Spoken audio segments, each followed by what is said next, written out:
నమస్తే రమగారు. నమస్తే చే రమగారు, కాపీ కొట్టడం అంటే పుస్తకాలు చదువుల్లో కాపీ కాదండి.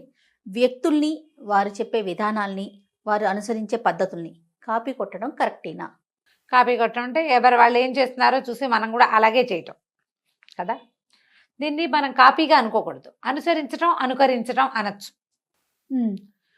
ఎవరినైనా అనుసరించాలి, అనుకరించాలి, రెండు అవసరమే, మంచిదే. సూపర్. కానీ మన మైండ్ పెట్టొద్దు అక్కడ. యాజ్ ఇట్ ఈజ్ పెట్టే కాపీ పేస్టేనా? కాపీ పేస్ట్ కొంతకాలం చేస్తావు, బతుకంతా చేయలేం కదా. మనం ఆలోచించాల్సింది అది. అనుసరణ, అనుకరణ ఈ రెండు మన జీవిత పాఠాలు చేయ. పిల్లలు సంటెప్పుడు వాడు అనుకరించే చేస్తాడు. బాయ్ చెయ్యపు, 1 2 చెప్పు, 3 చెప్పు, చెప్పిస్తాం. వాడు ఏం నేర్చుకుంటాడు? 3లు 4లు అన్నీ మనని చూసే నేర్చుకుంటాడు. మనం కూడా అలాగే చిన్నప్పుడు నేర్చుకున్నాం. మన అమ్మని అనుకరించి అమ్మ వేసిన పద్ధతి ప్రకారమే మనం చాలా పనులు చేస్తాం. అమ్మని అనుసరించి ఆమె యొక్క ధోరణిని మనం నేర్చుకుంటాం. ఇప్పుడు అనుకరణ, అనుసరణ ఎవరి దగ్గర ఉన్నట్టు? క్లోజ్ సర్కిల్స్లో. మన ఇంటికి ఎవరైనా పిల్లలు వస్తే ఆ పిల్ల ఇట్లా కళ్ళారుతుంది అనుకో, మన ఇంట్లో ఉన్న బుడ్డట్టుకుంటే ఇట్లా ఆరుతాడు. అది వెళ్ళిపోయి వీడు తయారవుతాడు. అవును. అది వేలు చిగుతుంటే వీడు, అది గోళ్ళు కొరుకుతుంటే వీడు కదా. అది బుద్ధిగా కూర్చొని రాసుకుంటుంటే వీడు మాత్రం చేయడు. కరెక్ట్ అండి కదా. మనం కూడా అంతే, మనం కూడా అంతే చేయ. మనకి ఏది నచ్చిందో దాన్ని కాపీ చేస్తాం. మనం ఏది ఆచరణీయమో అనుసరణీయమో దాన్ని చెయ్యము. అది కష్టం. మనకు ఒక ఆసక్తికరంగా ఉంటుంది చూడు. కొంతమంది ఉంటారు, ఇంకోళ్ళు ఉన్నారు, వాళ్ళకి వెగటుగా అనిపిస్తుంది కళ్ళు ఆర్పడం. ఏంటో ఆవిడ ఎంతసేపు అలా ఆడుతుంది, తర్వాత మనకు కూడా వస్తుంది కళ్ళు ఇలా అంటాం. అవునా కాదా? ఎక్కడో చోట ఉండిపోతుంది. కాళ్ళు ఊపటం, ఎవరైనా కాళ్ళు ఊపుతుంటే మనం కూడా ఊపుతాం, వాడు వెళ్ళిపోతాడు, ఇది మిగిలిపోతుంది. అవును. హ్యాబిట్స్ చాలా మటుకు, బ్యాడ్ హ్యాబిట్స్ అన్నీ ఇతరులని అనుసరించడం వల్లే వస్తాయి. గుడ్ హ్యాబిట్స్ని అనుకరించడం, గుడ్ థింగ్స్ని అనుసరించడం, ఎనీ గుడ్ థింగ్నైనా కాపీ చేయటం ద బెస్ట్ థింగ్ ప్రపంచంలో. కానీ అది కష్టం. చెయ్యం. కష్టమేమో కానీ చెయ్యం. మీరు అన్నట్టు చెయ్యం. మనం చేయకుండానే అయిపోతుంది. కాకపోతే ఎప్పుడు కూడా మనం కాపీయింగ్తోనే నేర్చుకుంటాం. మొదలు పెట్టాక మన తరహా అందులోకి ప్రవేశిస్తుంది. ఆటోమేటిక్గా మనదొక ధోరణి ఏర్పరచుకుంటాం. టీచర్లను ఇమిటేట్ చేసే పిల్లలు ఉండరు, 100% ఉంటారండి కదా. అక్కయ్యలను ఇమిటేట్ చేసే చెల్లెళ్ళు ఉండరు, అమ్మల్ని ఇమిటేట్ చేసే పిల్లలు ఉండరా? ఉంటారు. ఫ్రెండ్స్ని ఇమిటేట్ చేసే వాళ్ళు ఉంటారు. ఈ ఇమిటేషన్లో మనం సోషల్ మీడియాలో ఇమిటేట్ చేస్తాం, సినిమా హీరోలను ఇమిటేట్ చేస్తాం. అది కొంత ఎక్స్టెంట్ వరకే ఉండాలి. మన బతుకంతా ఇమిటేషన్గానే ఉండకూడదు. నువ్వేదైనా కొత్తది నేర్చుకునేటప్పుడు వాళ్ళలాగా చేస్తూ ఉండు. తర్వాత నీ తరహా నువ్వు ఏర్పరచుకో. అక్కడితో ఆగిపోవద్దు అంటారు. మన మైండ్ని కూడా పెట్టాలి. మన మైండ్ ఎప్పుడు పెట్టాలి. మనం అనుకరించడం కూడా మైండ్ పెట్టే చేస్తాం. ఇప్పుడు నువ్వు నీలాగా ఇట్లా హెయిర్ స్టైల్ దూకోవాలంటే నీ ఫోటో 4 సార్లు చూడాలి, నేను చూసి దువ్వాలి. అవునా? బాగుందో లేదో, తర్వాత నీ ఫోటో నా అద్దం 2 చూసుకుని బాగుందో లేదో డిసైడ్ చేసుకుంటాం. అప్పుడు ఇలా ఉంటే నాకు బాగోలేదు, ఇలా ఎలాగో ఉంటే బాగుంటుంది అని నాకు అర్థం అవుతుంది. అవును. బ్రెయిన్ వాడితే పాయింట్. అంతే తప్ప ఇందాక నేను అన్నట్లుగా కాపీ పేస్ట్కి అసలు ఒక్కర్లేదు రమ్మగారు. బ్రెయిన్ అక్కర్లా. అదే కదా. బ్రెయిన్, మీ బ్రెయిన్ వాడండి అని చెప్పడం కోసమే ఇంత ఉపోద్ఘాతం చెప్తున్నాం. సొంత బ్రెయిన్ వాడాలి. కాపీ పేస్ట్ చేయడానికి సొంత బ్రెయిన్కి ఏమీ లేదు కదా. కాపీ పేస్ట్ నేర్చుకుంటే చాలు. మనం అవును, తలకాయ ఎలా దూకోవాలో నేర్చుకుంటే చాలు. మీ మొహానికి సూట్ అవుతుందా లేదా అనేది డిసైడ్ ఆన్ యువర్ ఓన్ కదా. You have to decide on your own. ఆ ఓన్ ఎప్పుడు వస్తుంది? నువ్వంటూ ఒకటి ఉంటే అక్కడ, నీ బతుకంతా ఎవరినైనా చూసి చేస్తుంటే కాదు. అప్పుడు అసలు మనకు ఓన్ స్టైల్ ఏది? మన ఓన్ ఐడెంటిటీ ఉండదు కదా. ఉండదు. నువ్వు ఎప్పుడు ఎవరిలాగానో ఉంటూ ఉంటావు. ఎంతసేపు నీలాగా నువ్వు ఉండు. నీలాగా నువ్వు ఉండగలవా అసలు? అది ఆలోచించ. అది లైఫ్ చేంజింగ్ హ్యాక్స్లో ఇది ఒక పార్ట్. ఎలా రమ్మగారు ప్రాక్టీస్ చేయటమేనా? ఖచ్చితంగా జయ. మనము ఎప్పుడు కూడా వ్యక్తులు నేను ఇంతే, నాకు ఇలాగే వచ్చు అని చెప్తాం. అవునండి. కానీ నేను ఇంతేనని చెప్పటానికి నోరే తప్ప ఇది ఉందా లేదా లోపల ఉండాలి. నువ్వు కూడా నీకేదైనా నచ్చితే దానిలాగా చేంజ్ చేస్తావు. అప్పుడు నేను ఇంతే ఎలా కుదిరింది కదా. ఈ విషయాలు వస్తువులు చూసేవి చేసే వేషం వాళ్ళు ఎవరో సినిమా యాక్టర్ ఇమిటేట్ చేయటం లేకపోతే ఓ యూట్యూబ్ స్టార్ని ఇమిటేట్ చేయటం కాదు. నేనేంటి అనేది మొదట తెలుసుకోండి. నీకు అవసరమైనప్పుడు కాపీ చేయి, అక్కర్లేనప్పుడు మానే. కాపీ చేస్తూనే నువ్వు బతకక్కర్లా. అన్నిటికీ అంతే చేయ. అందరూ కొన్ని ఫంక్షన్స్కి వెళ్తామా, నేను చూస్తుంటాను సిస్టర్స్, తోడుకోడళ్ళు వీళ్ళంతా ఒకేలా ఉంటారు. బాగుంటుంది ఏదైనా ఫంక్షన్ అప్పుడు అందరూ ఒకే రకం బట్టలు వేసుకోవటం.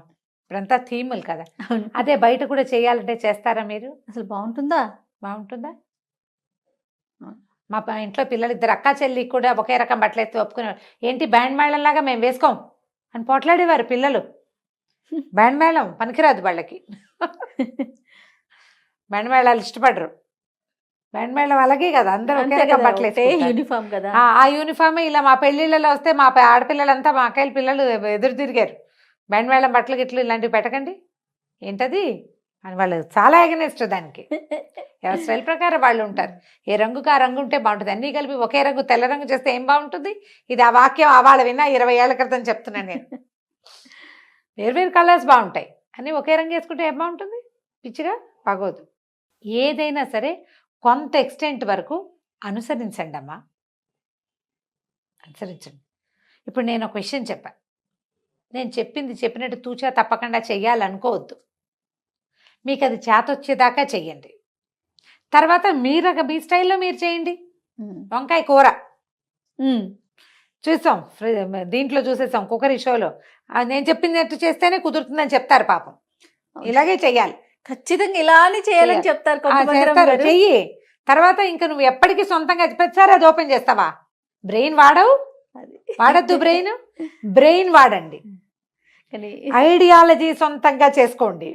మీ సొంత స్టైలు మీ జీవితంలో ఇంకొకళ్ళది అనుబంధం వాళ్ళతో ఉండాలి, అనుకరణ ఉండాలి, వారి ముద్ర ఉండాలి, కానీ వారే మీరుగా మారద్దు.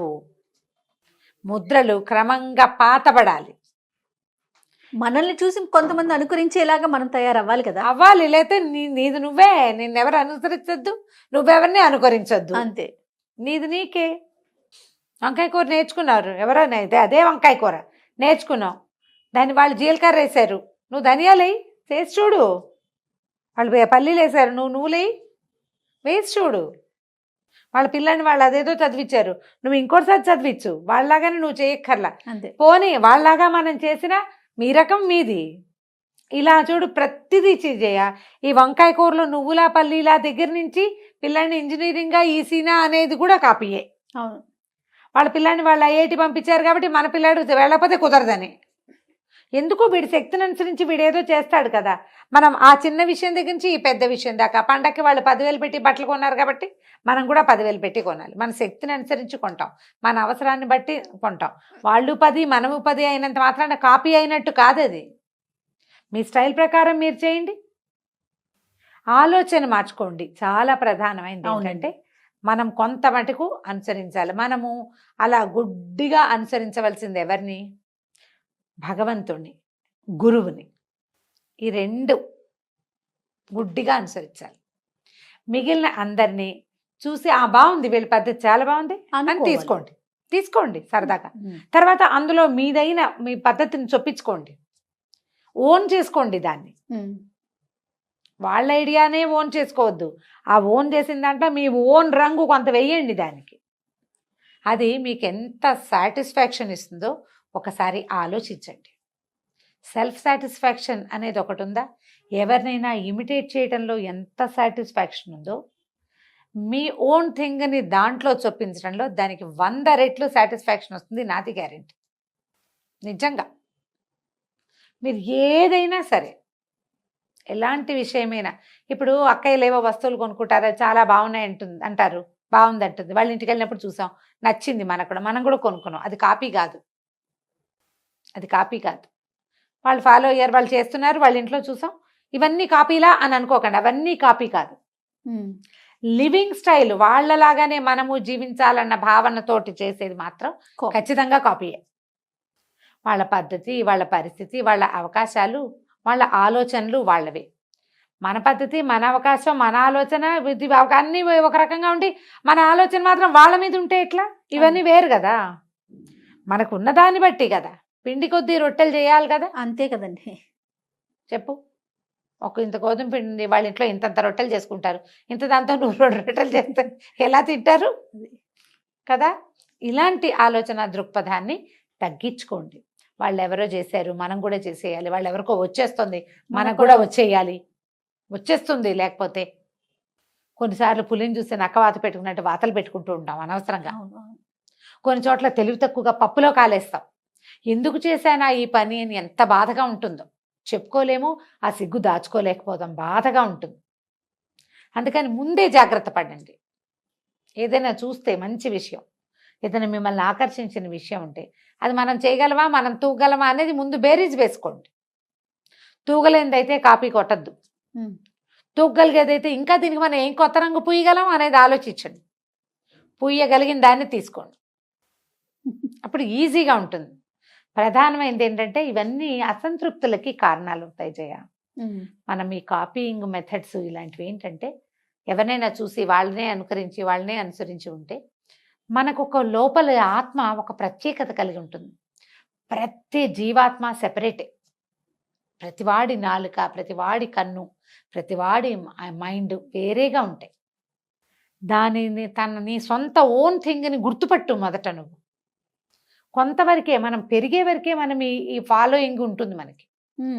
తర్వాత మిమ్మల్ని మీరు ఫాలో అవ్వండి, గుర్తించాలి. మిమ్మల్ని మీరు గుర్తించే ప్రయత్నం చేయండి. ఇదంతా కూడా మనం భగవంతుడిని గుర్తించే మార్గాలు ఇవి.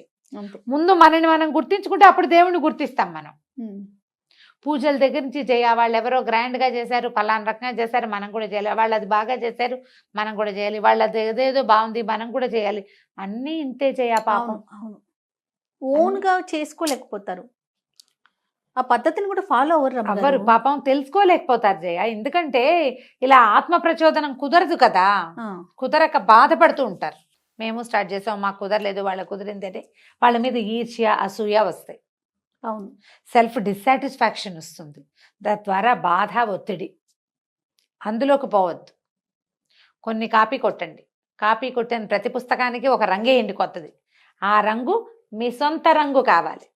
ఇలా ట్రై చేసి చూడండి, జీవితం ఎంత బాగుంటుందో. రియల్లీ అండి. నమస్తే రమ్య గారు. నమస్తే.